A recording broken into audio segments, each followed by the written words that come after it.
देखिए, जो आपने सवाल किया, बिल्कुल इसका स्पष्ट और तकनीकी आधार पर उत्तर देता हूं। पहली बात, राहुल गांधी अब नेता प्रतिपक्ष हैं, तो उनके पास कैबिनेट मिनिस्टर का रैंक है, और जब आपके पास कैबिनेट मिनिस्टर का रैंक है तो you are the part of the government.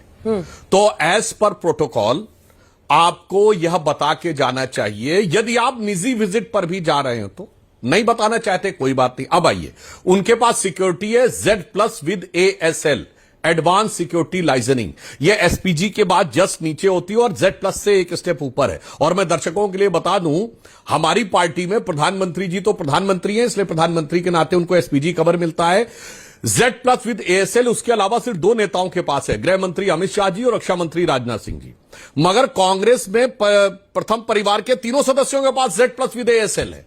अब Z+ विद ASL का मतलब होता है एडवांस सिक्योरिटी लाइजनिंग। तो वो ये कहता है कि आपको ये बता के जाना चाहिए, क्योंकि आपकी सिक्योरिटी आपकी हर प्राइवेट विजिट पर भी होती है। सिक्योरिटी में कोई प्राइवेट और पर्सनल नहीं होता। फिर मैंने मान लिया, चलिए जो तारिक अनवर साहब कह रहे हैं, हां ये बात सही है, जैसे हम भी सांसद हैं, अगर हम प्राइवेट विजिट पे जाएंगे तो हमें किसी को बताने की जरूरत नहीं है। पर अगला प्रश्न यह उठता है अंजना जी कि सबसे ज्यादा प्राइवेट विजिट पे विदेश जाने वाला नेता कौन? राहुल गांधी जी। आइए नेक्स्ट, वो जाके बड़े बड़े फोरम्स पे भाषण देते हैं। अगला पॉइंट, भारत में क्यों नहीं उनको कोई फोरम पे बुलाता है? किसी यूनिवर्सिटी में आपने देखा कभी राहुल गांधी जी को बुलाया गया? चलिए आप कहेंगे बीजेपी को छोड़ दीजिए, कांग्रेस शासित राज्यों में बताइए कितनी यूनिवर्सिटीज में आपने देखा थिंक टैंक में राहुल गांधी जाकर भाषण दे रहे हैं? कांग्रेस का जब दौरे हुकूमत रहा और वो युवा नेता कहे जाते थे 4 से 14, कितनी यूनिवर्सिटीज में देखा? कितनी यूनिवर्सिटीज के दीक्षांत समारोह में बुलाया गया? ये विदेश में ही बुलाया जाता है। अब आइए, सबसे ज्यादा भारत विरोधी नेताओं के साथ बैठने वाला नेता कौन? राहुल गांधी जी। भाई आप प्राइवेट विजिट में जा रहे हैं तो प्राइवेट रखिए। प्राइवेट विजिट में सबसे ज्यादा पॉलिटिकल बयान देने वाला नेता कौन? राहुल गांधी।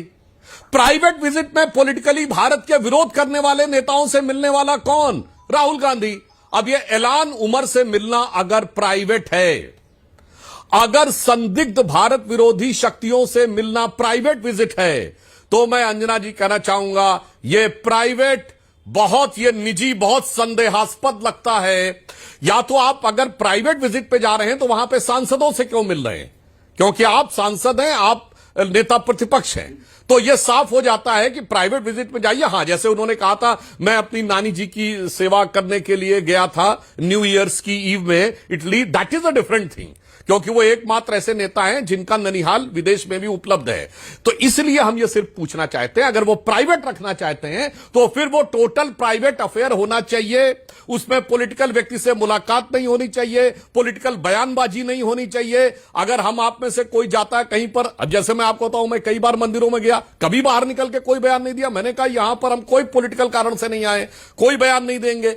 इसलिए यह संदेह उत्पन्न होता है।